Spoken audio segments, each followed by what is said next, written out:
리플 XRP랑 함께 성실하게 달려가는 코인 신사 채널입니다. 저는 언제나 업비트랑 빗썸, 현물 매매 원칙으로 안정적인 길만 권장드리고 있고요. 이 현실적인 비중 조절과 흔들리지 않는 원칙으로서 시장의 중요한 이슈들 진심으로 전달 도움 드리도록 하겠습니다. 인도 법원이 암호화폐를 재산으로 인정했습니다. XRP의 구조적인 미래랑 전 세계 금융질서의 방향성에 대해서 미리 보여주는 판결이에요. 이 며칠 전에 인도의 마드라스 고등법원에서 이런 판결이 나왔는데요. 암호화폐는 화폐가 아니지만 효용을 가지고 있는 재산이면서 법이 보호해야 될 자산이다. 이 한 문장이 엄청난 변화를 불러오게 될 겁니다. 인도의 대표거래소 와지르 X가 해킹 피해를 이유로써 사용자들의 리플 XRP 자산을 마음대로 재분배하려고 했는데 여기에 대해서 인도 법원이 그걸 막은 거고, 이거는 거래소 자산이 아니라 사용자 자산이다. 암호화폐도 신탁 가능한 재산으로 보호해야 된다. 이게 바로 이번 판결의 핵심입니다. 즉 법원 측에서 암호화폐의 소유권을 공식적으로 인정한 첫 번째 사례 중에 하나라는 거고, 이거는 코인의 가격 얘기가 아니라 법과 제도가 암호화폐를 드디어 제도권 자산으로 끌어올리기 시작했다는 신호예요. 지금까지 대부분의 국가들은 암호화폐를 세금은 매기면서도 법적 보호는 해주지 않았습니다. 그러니까 정부는 돈 벌 때 가져가지만 사고 나면 책임은 안 지는 구조였었죠. 그런데 이번 인도 판결은 그걸 완전히 뒤집었다라는 거고, 암호화폐는 이제 법원에서 보호해야 될 재산권의 대상이 된 겁니다. 은행 예금처럼 법이 개입해서 보호하는 자산으로 올라섰다라는 건데, 이건 시장 구조적으로 보면은 감시의 시대에서 관리의 시대로 넘어가는 전환이에요. 이 규제에서 통제로, 그리고 통제에서 관리로서 그 다음 단계는 제도권 금융 편입이겠습니다. 그리고 XRP는 그 변화의 중심에 서 있다라는 거예요. 그리고 이걸 인도만의 사건으로 보시면 안 됩니다. 지금 전 세계가 같은 방향으로 움직여지고 있는데요. 미국 같은 경우는 스테이블코인 규제법을 통과시키면서 달러 기반 디지털 자산을 제도권에 편입하려고 하고 있고, 유럽 같은 경우는 미카법을 시행해서 암호화폐를 회계랑 보관 기준 안으로 넣었습니다. 그리고 싱가포르는 거래소 자산을 신탁 계좌로 분리 보관해야 된다라고 명시까지도 남겼죠. 이런 흐름들의 본질은 한 가지예요. 이제부터 국가는 디지털 자산을 완전히 배제하지 않는다. 오히려 감독 가능한 자산으로 관리하고자 하는 겁니다. 때문에 이걸 거시적으로 바라보면 화폐 주권이 디지털화되는 과정이에요. CBDC, 스테이블코인, 그리고 브릿지 자산인 XRP가 하나의 거대한 금융 네트워크 안으로 묶이는 그림인 거고, 즉 국가의 화폐 시스템이랑 탈중앙 자산이 충돌이 아니라 결합의 단계로 들어선 겁니다. 인도는 브릭스 블록의 중심국이죠. 지금 브릭스는 달러 패권에 대항해서 금 기반의 결제망과 자체 디지털 통화 인프라를 만들고 있습니다. 중국은 디지털 위안화, 그리고 러시아는 금과 원유 결제 시스템, 그리고 인도는 루피와 기반의 결제망, 그리고 암호화 자산 합법화까지도 동시에 추진 중입니다. 즉 이번 판결이 단순하게 사법부의 판단이 아니라요, 브릭스 결제권에서 디지털 자산을 제도권에 편입시키려는 정치적인 신호이기도 하겠습니다. 이 말인즉슨 XRP가 향후에 브릭스 결제망에서도 중립적인 브릿지 자산으로 작동할 수 있는 여지가 더 커졌다는 뜻이에요. 왜냐하면 브릭스 내부 통화는 서로 신뢰가 어렵기 때문에 결국에 중간다리 역할을 하는 자산이 필요하겠죠. 그 자리에 리플 XRP가 설계상에 가장 가까이 있는 겁니다. 더 중요한 거는 시장이 이걸 어떻게 받아들이는지 여부겠죠. 지금 사람들은 여전히 가격이 안 오르는데 무슨 의미냐라고 말을 하지만요, 법과 제도는 이미 XRP의 자리를 만들어 놓고 있습니다. 이건 단기 차트의 이야기가 아니에요. 제도적인 인프라가 완성되고 나면은 그 위에서 자본이 흐르고 또 결제가 일어나면서 그때서야 비로소 시장은 가격으로 반응하게 되는 겁니다. 즉 지금은 보이지 않는 구조가 먼저 움직이는 단계인 거고, 이 눈앞의 차트보다 시스템이 만들어지는 방향성을 볼 줄 아셔야 돼요. 그게 바로 XRP의 진짜 가치겠습니다. 그렇기 때문에 이제부터는 법이 디지털 자산의 편이 되기 시작을 했다. 이 한 줄이 가진 무게가 엄청납니다. 미국이 제도화의 문을 열고, 유럽이 회계 기준을 만들고, 인도가 재산권을 인정했습니다. 온 세상이 XRP를 향해서 천천히 길을 닫고 있다는 거예요. 여기서 우리가 해야 될 일은 간단하겠죠. 이 뉴스의 소음에 휘둘리지 마시고 법과 제도의 방향성을 보면서 분할 매수 원칙 매매로서 흔들림 없이 버티는 겁니다. 이건 단기 투기장이 아니라 세계 금융 인프라의 재편 과정이기 때문에 그 중심에는 XRP가 있다는 거 기억해 주시기 바랍니다. 그리고 요즘 시장을 보면 비트코인은 ETF 자금 유익 덕분에 안정권을 유지하고 있고, 또 다른 알트들은 변동성이 심하죠. 그런데 그 한가운데서 XRP 쪽은 완전히 다른 방향으로 움직이고 있습니다. 바로 투기자산에서 금융 인프라로 자리를 옮기는 중이라는 건데요. 지난주에 로이터랑 블록웍스가 동시에 보도를 남겼습니다. 리플의 파트너사 에버노스가 10억 달러 이상을 조달해서 세계 최대 공개 XRP 트레저리 기업으로 나스닥 상장까지도 추진 중이라고요. 이 상장 일정은 2026년 1분기고요. 참여 투자자는 SBI 그룹의 2억 달러 규모 투자도 포함이 됐습니다. 루머가 아니라 공식 보도 자료에 적힌 문장인 거고, 이제부터는 민간 기업들이 자기 재무자산에 XRP를 쌓기 시작했다는 뜻이겠죠. 이걸 업계에서는 네트워크 시딩이라고, 즉 결제 인프라의 씨앗을 심는 단계라고 부릅니다. 쉽게 말씀드려 볼게요. 이게 단순하게 코인을 사모으는 게 아니라 기업들이 각자 자기 회계장부 안에 XRP를 보유하고 그걸 서로 연결 가능한 구조로 깔아두는 겁니다. 예를 들어가지고 예전에는 은행이 달러랑 엔화를 브릿지로 써가지고 외환 결제를 처리했잖아요. 이제는 XRP를 같은 역할로 깔아두는 겁니다. 이게 바로 유동성 파이프라인의 구축인 거고, 지금 이런 흐름에는 트라이던트 5억 달러, 그리고 웨브스 인터내셔널이 3억 달러, 비보파워가 1억 2천만 달러, 이렇게 기업들이 참여를 하고 있다는 거예요. 이들의 이름들이 이미 나스닥 공시라거나 IR 문서에 등장을 하고 있고, 각각의 기업들이 실제로 XRP 트레저리 전략이라는 이름으로서 자금 조달을 진행 중에 있어요. 그렇다면 이 XRP는 단순히 회계에만 보관이 되는 걸까요? 절대 아닙니다. 여기서 등장하는 게 바로 플레어 네트워크라는 거고, 이 플레어는 FXRP, FSX 같은 시스템을 통해서 보유 중인 XRP를 토큰화된 유동성, 즉 디파이 생태계 안으로 가져올 수 있게 만들고 있습니다. 쉽게 말씀드려서 XRP에서 FXRP로, 그리고 스마트 컨트랙트로, 그리고 수익형 유동성 자산으로 바뀌는 구조를 가지고 있어요. 이 구조를 활용하는 첫 번째 실험이 에브리싱 블록체인과 비보파워 같은 기업입니다. 실제로 플레어 기반의 애플리케이션을 참여해가지고 자기 보유 XRP를 유동성으로 연결하고자 하는 테스트를 진행 중에 있는데요. 이게 바로 XRP가 결제 코인에서 토크나 금융의 백엔드 자산으로 바뀌고 있다는 증거고, 그렇다면 이제부터 진짜 중요한 건 숫자입니다. 먼저 에버노스 같은 경우는 10억 달러 조달 계획을 통해서 16년 1분기 상장 마감의 목표를 가지고 있어요. 공식 문서에 XRP 축적 목적이 명시되어 있습니다. 이 참여 투자자 리스트에는 SBI, 트라이던트, 비보파워가 연결되어 있고요. 다음으로 트라이던트 같은 경우는 5억 달러 규모의 트레저리 조성 계획을 나스닥 보도자료를 통해서 발표했습니다. 그리고 웨브스 인터내셔널은 3억 달러 규모의 XRP 중심 디지털 자산 트러스트 계획을 글로브 뉴스 와이어 측에 공개를 했고요. 그리고 비보파워는 이미 1억 2,100만 달러 규모의 3호 조달을 완료했습니다. 플레어 네트워크 같은 경우는 FXRP랑 FSS의 TVL 발행량이 지난 분기보다 꾸준히 늘고 있기 때문에 이런 것들이 유동성 파이프라인이 실제로 연결되고 있다는 증거겠죠. 이런 흐름들은 미국 안에서만 벌어지는 게 아닙니다. 일본의 구미, 그리고 BC 재팬 같은 기업들도 XRP 기반의 결제망 실험에 참여 중에 있고요. 일본은 원래 리플과 SBI의 공동 생태계가 강했었죠. 이제는 그 구조가 아시아권 기업 재무로 확장되고 있다는 거. 결국에 XRP는 글로벌 기업 결제망의 공통 분모로 자리 잡는 중인 거고, 여기서 착각하시면 안 됩니다. 이런 모든 흐름이 당장 가격 폭등으로 이어지는 건 아니기 때문에 지금은 결제 인프라를 깔고 있는 시기, 즉 준비 구간이에요. 11개 정도의 기업이 XRP를 재무에 편입했다라는 숫자 자체는 아직까지 전부 공시로 확인된 건 아닙니다.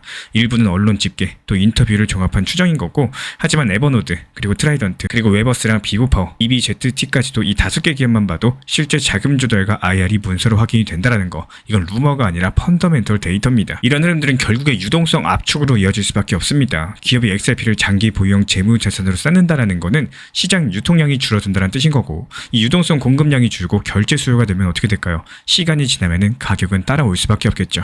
하지만 그 시간이 중요합니다. 이건 한 달, 두 달짜리 이야기가 아니라 은행 인프라가 깔리고 기업 결제 시스템이 전환이 되고 그 안에서 브릿지로서 XRP가 깔릴 때 진짜 구조적인 상승이 시작이 될 수가 있다는 거. 그래서 지금 시점에선 조용하게 움직이는 이런 흐름들 숫자로 확인하면서 기다리는 구간이에요. 온체인 활성 주소, 그리고 리플레처 트랜지션 숫자, 그리고 기업 IR에서 XRP 보유 규모가 늘어나는지 여부들, 이 세 가지 꾸준히 체크하시면 충분할 겁니다. 결국에 중요한 건 한 가지입니다. 이 시장은 뉴스보다 숫자가 먼저 움직이고요. 가격보다 구조가 먼저 움직인다는 거. 지금의 XRP는 단순 코인이 아니라 글로벌 결제 유동성 시스템의 백엔드 인프라로 자리 잡고 있습니다. 에버노스가 자본을 조달을 할 거고, 트라이던트, 웨버스, 비오파워가 재무 트레저리를 쌓고, 플레어가 기술 파이프를 연결하는 이런 그림들, XRP의 실제 사용 시대를 준비하는 조용한 혁명이겠죠. 이 시장은 결국에 이 파이프라인이 완성될 때 반응을 해줄 겁니다. 그래서 지금 이 시점에 XRP는 투기가 아니라 인프라 투자로 보셔야 되는 단계에 와 있다는 거고, 이 시장은 떠드는 뉴스보다 조용한 준비가 더 무섭습니다. 그래서 지금은 바로 그 조용한 준비의 한가운데에 있어요. 그래서 우리 신사 채널에서는 이런 구간들을 기회의 구간이라고 부르고 있습니다. 리플 XRP랑 관련된 실시간 매수 매도 타점, 속보들까지도 우리 신사 채널 차원에서 모니터링 중에 있고요.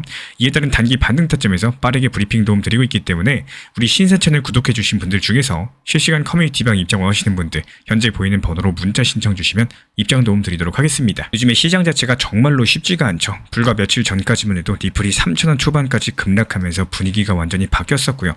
이 3,500원 언저리에서 횡보가 길어지면서 여기저기서 이런 말들이 터져 나왔습니다. 이제 리플 끝난 거 아니냐, 리플은 더 이상 예전 같지가 않다, 이런 말들. 하지만 이런 말들이요, 사실상 하락장마다 늘 반복돼 왔던 이야기입니다. 저는 그럴 때마다 늘 똑같은 말씀 드려요. 기회라는 건요, 이 올라올 때 오는 게 아니라 내려올 때 온다라는 거. 이건 어려운 이론이 아니라 너무 단순한 원칙입니다. 겁니다. 우리가 코인을 사는 이유는 싸게 사서 비싸게 팔기 위해서기 때문에. 그런데 정말 신기하게도 대부분의 분들께서는 그 반대로 움직이십니다. 비쌀 때 사고 더 오르길 바라고, 또 정작 쌀 때는 무서워서 매수를 못하시죠. 제가 운영하고 있는 리플 전용방에서도 분할 매수 타점을 안내드릴 때가 있습니다. 그럴 때면 꼭 이런 반응이 나와요. 이 가격까지 진짜로 내려올까요? 하지만 저는 그렇게 생각합니다. 내가 목표한 구간이 있다면 오늘 매수 안 하셔도 돼요. 2주 뒤, 한 달 뒤라도 더 싸게 살 수 있다면 그게 훨씬 더 이득입니다. 그리고 신기하게도 그렇게 기다리다 보면 트럼프의 한마디 같은 변수 하나에 새벽에 순식간에 내려왔다가 또 그 가격에 체결이 되고 바로바로 반등하는 일까지도 생깁니다. 매도 또한 마찬가지예요. 불안해서 급하게 파는 게 아니라 기분 좋을 때, 이거 더 상승하는 거 아니야 싶을 때, 그때 일부를 정리하는 습관을 가져보면 좋습니다. 이 사람 심리라는 게 욕심이 커서 쉽지 않지만요.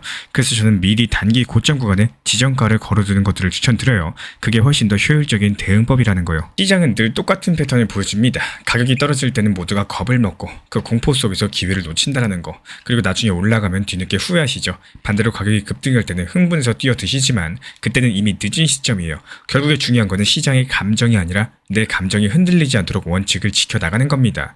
리플을 계속 보유하거나 추가 매수를 고민하고 있으시다면 비쌀 때 사려는 마음 대신에 쌀 때 담아두고, 또 시장이 들썩일 때는 일부라도 이득을 챙기는 습관들을 들여보세요. 리플 투자에서의 핵심은 예측이 아닙니다. 대응이에요. 하락이 두려운 게 아니라 하락 앞에서 아무것도 못하는 게 진짜 두려운 거겠죠.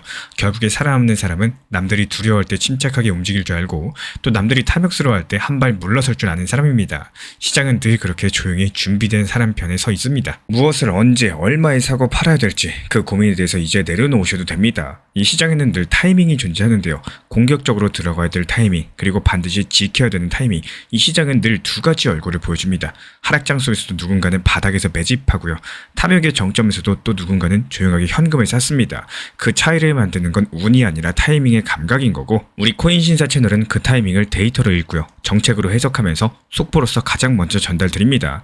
시장이 요동칠 때 어디에서 방향을 잡아야 되는지 그 길을 함께 보여드리고 있습니다. 그렇다면 공격적인 매수 타이밍은 언제일까요? 시장이 깊게 조정받고 사람들의 불안감이 극에 달했을 때, 그때 정책적으로 바닥 신호가 보이거나 대규모 매수 자금이 들어오는 흐름이 포착이 될 거예요. 그게 바로 반등의 초입 구간입니다. 우리 신사 채널 정보방에서도 이런 순간에 시장이 바닥 구간에서 횡보를 하고 또 반등의 움직임을 보이는 그 시점, 그 타이밍이 오히려 비중 조절과 함께 현실적인 원칙 매매의 타점을 안내드리는 이유이기도 합니다. 비중을 조절하고 목표 타점을 활용하고 효율적인 대응을 하는 게 핵심인데요. 반대로 방어적인 타이밍도 분명히 존재해요. 뉴스에는 장밋빛 전망만 가득하고요. 시장에서는 이제 무조건 오른다라는 말이 넘칠 때, 그때가 바로 분할 매도 구간입니다. 실제로 뉴스에서 장밋빛 전망에 대한 내용들이 가득했을 때 오히려 시장의 방향은 반대로 하락을 했어요. 항상 말씀드리고 있는 팔아야 내 돈이라는 말씀 절대 잊으시면 안 됩니다. 제가 안내드리는 정보방에서도 목표 타점을 안내드리고 활용드리는 이유도 적당한 단기 고점에서 수익 실현하고 현금 비중이라는 제3의 종목을 만들어 놓고 또 다음 시장이 하락했을 때를 준비하고 대응하기 위해서요. 결국에 시장은 숫자만 보는 곳이 아닙니다. 정책이 방향을 정하고 뉴스가 분위기를 만들고 그 위에 심리가 쌓여가지고 하나의 흐름이 만들어지기 때문에 흐름을 매일 분석하면서 한 발 앞서가지고 시장이 어떻게 움직일 거다, 이런 것들 예측하면서 경우의 수를 정보방에서 안내드리는 이유이기도 해요. 이번처럼 미중 패권 전쟁의 합의 시그널이 포착됐을 때 이 비트코인 반등은 이미 알트 시즌의 서막이 될 겁니다. 그 타이밍에 맞춰가지고 빠르게 상승할 수 있는 코인들로 포트폴리오를 구성하셔야 되는 거고, 이 뉴스가 나오기 전에 움직이는 돈의 방향의 움직임 예측들, 이런 것들을 읽는 연습을 하시면서 정보방에서도 집중적으로 제가 안내드리려고 하는 이유예요. 그리고 알트 매매 타점에는 여러 가지 접근법이 있습니다. 이 시장을 이끄는 주도 테마 코인을 선점해서 수익을 내는 방법, 그리고 정책과 국제 정세에 맞는 알트를 선택하는 방법, 또는 리플이 먼저 움직였을 때 그 다음 후발주자인 스텔라 루멘으로 이어지는 이런 흐름들을 잡아내는 방법들, 우리는 지금까지 투자 시장이 움직이는 반복 패턴을 많이 지켜봐 왔고요. 결국에 단기 고점에서 대응하는 방법을 알고는 있지만 실행에 옮기는 사람과 옮기지 못하는 사람으로 많이 나뉩니다. 이건 단순한 차트 분석이 아니라 정책 자금과 여기에 대한 흐름들, 투자 심리를 함께 읽을 수 있는 구조적인 투자 방법으로서 결국에 마침표를 찍을 수 있냐 없냐의 차이라는 거예요. 그래서 우리 구독자분들은 더 이상 불안해하지 않으셔도 됩니다. 시장은 언제나 요동치지만요, 방향성을 읽는 사람은 결국에 웃게 된다는 거, 그 방향을 매일 분석하고 우리 구독자분들에게 가장 빠르게 전해드리는 곳, 그게 바로 코인신사 채널입니다. 성실하게 꾸준하게 원칙을 지키는 사람, 결국에 시장은 그런 분들에게 기회를 줍니다. 오늘도 흐름을 읽고 타이밍을 잡는 사람들과 함께하세요. 바로 코인신사 채널이었습니다. 여기에 대한 우리 신사 그리고 우리 신사 채널에서 운영 중에 있는 정보 커뮤니티에 대해서 입장을 원하시는 분들은 현재 보이는 번호로 문자 신청 주시면 입장 도움 드리도록 하겠습니다. 현재 제가 안내드리고 있는 정보방 입장에 대해서 관심이 있으신 분들이 최근에 많아지셨습니다. 간단하게 한번 설명드려 보도록 하겠습니다. 먼저 항상 무슨 일이 있어도 업비트, 빗썸, 현물 매매로서만 안내드리고 있기 때문에 원칙 매매를 잘 활용하시는 것들을 추천을 드려요. 이 세 가지 방으로서 안내를 드리고 있는데요. 첫 번째로 가장 구독자분들께서 관심 있어 하시는 리플 전용방입니다. 리플 전용방에서는 말 그대로 리플에 대해서 집중적으로 단기 고점과 저점 그리고 장기적인 관점에 대한 타점과 리플에 대한 시장 브리핑을 안내드리는 방이고요. 이 리플 전용방에서 안내드리고 있는 정보방 타점으로 단기 고점과 단기 저점에 대한 타점을 활용을 하시되 신경 쓰는 매매가 아니라 목표가에 미리 걸어놓고 미국 시장이 활발한 새벽 시간대 혹은 업무 시간대도 신경 안 쓰면서 수익 실현과 저점 추가 매수 타점을 활용하는 방향으로서 안내 도움 드리고 있어요. 리플에 무조건 장기적으로만 보는 게 아니라 메인 비중은 장기적으로 보유하시되 일부 비중은 단기 고점과 저점을 살려가면서 비중과 수량을 늘려나가고 평균 단가를 낮추는 전략으로서 운영하시는 것들을 항상 추천을 드립니다. 그리고 두 번째로 단기 타점의 종합방입니다. 리플을 몰빵으로 장기적으로만 보유하다 보면 결국에 시장의 흐름을 놓치게 되기 때문에 적당한 알트코인들을 비중을 활용하시면서 적극적으로 투자 전략으로 살려나가는 게 정말 중요합니다. 예를 들어 가지고 좋은 엔진의 리플 코인을 보유했으면 그 엔진이 잘 활용될 수 있도록 좋은 기름과 엔진 오일의 역할이라고 생각을 하시면 되는 거예요. 안내드리고 있는 단기 타점의 목표 타점, 성향은 말 그대로 단기적으로만 접근하시는 걸 항상 추천을 드리고 있습니다. 간혹 지금 시장이 안 좋은 단기적인 알트코인이 가능하냐 이렇게 생각하시는 분들도 계신데요. 지금 시장에서 단기 타점이 불안하다라고 느끼시거나 알트코인을 공략하는 게 맞나 이렇게 생각하시는 가장 큰 이유 중에 하나는 시장의 테마에 맞는 코인이 아니라 이미 급등이 나왔거나 주목을 받고 있지 못한 코인들을 공략을 하거나 혹은 목표 타점이 비정상적으로 높거나 혹은 순간적으로 움직임이 나올 수 있는 단기 고점의 타점을 찾지 못해서라고 생각을 해요. 결국에 투자 시장은 순환적으로만 흘러가기에 적당한 알트코인들을 비중에 맞춰가지고 병행하면서 여기서 나온 수익들로 리플의 단기 저점 매수의 계획을 통해 가지고 하나의 톱니바퀴처럼 움직이도록 내 포트폴리오를 구성을 할 줄 아셔야 됩니다. 타점은 말 그대로 단기 타점답게 수익 실현하고 나면 사실 그 이후에 더 상승하던 떨어지던 크게 신경 쓸 필요가 없겠죠. 시간 또한 바빠가지고 걱정할 필요가 없는 게 항상 말씀드린 이 목표 타점에 미리 걸어두면은 신경을 쓸 필요가 없다는 점을 반드시 생각을 하셔야 됩니다. 그리고 세 번째로는 종합 브리핑방인데요. 중요할 수 있는 속보, 시장 브리핑에 대한 핵심 내용들을 전달드리면서 시장이 어떻게 흘러가고 앞으로의 시장이 어떻게 움직일까 이런 중요 핵심 내용 같은 것들을 전달드릴 뿐만 아니라 메이저 코인과 그리고 스윙과 중장기적인 타점에 대해서 안내드리면서 단기적 관점보다는 조금 보유 기간이 있다라고 하더라도 목표 타점 자체를 높게 보는 방향으로서 안내드리고 있는 방입니다. 대표적으로 최근에 도지코인에 대해서도 목표 타점을 높게 276원의 종합 브리핑방에서 타점 안내드리면서 여유롭게 약 5일 정도 보유하면서요. 도지코인이 상승이 연달아 나오고 있을 때 오히려 과감하게 370원의 목표 타점을 안내드렸습니다. 이렇게 상승이 잘 나오고 있을 때는 대부분 여기서 더 오르는 게 아닌가 이렇게 생각을 하시는 분들이 많이 계시겠지만 항상 적당한 고점에서 수익 실현하는 것들을 목표로 잡는 게 정말 중요하다고 말씀을 드려요. 이렇게 세 가지 방 입장 안내드리고 있기 때문에 항상 업비트, 빗썸으로서 현물에 대해서 안내드리고 있습니다. 비중 조절과 원칙 매매를 통해서 일하거나 바쁜 와중에 신경 쓰시는 매매보다는요.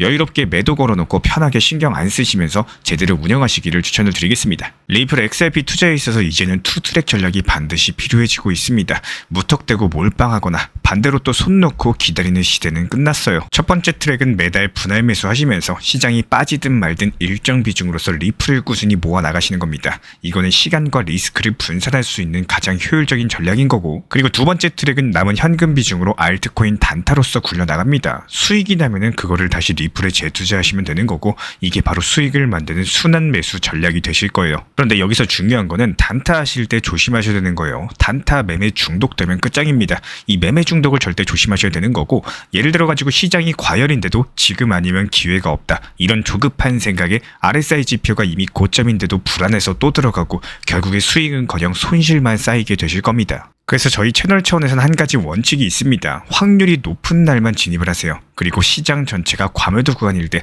비트코인 기준 RSI가 바닥을 찍을 때 그때 알트코인 중에서 최근 거래량이 급등한 종목이 과매도의 경우 MACD, 볼린저 밴드, 이동평균선과 일목균형표 참고해서 신중하게 매수 진입 타점 들어갑니다. 그리고 그 외에는 아예 매매를 쉬는 날도 반드시 있어야지 진짜 단타인 거고 그렇다면 이걸 어떻게 구별할 수 있는지 궁금하실 거예요. 여기서 챗 GPT가 등장을 합니다. 저희는 챗 GPT를 단순한 도구로 쓰지 않습니다. GPT한테 오늘 확률 높은 진입 타이밍이냐 이렇게 물어볼 수 있게 맞춤 프롬프트를 사용을 하는데요. 그리고 그 결과에 저의 실전 매매 노하우 30%를 덧붙여가지고 GPT 시그널을 보완합니다. 어떻게 하는지 궁금하신 분들 GPT 검색력과 활용 전략을 이용해가지고 이 두 가지를 한 방에 알려드리고 있습니다.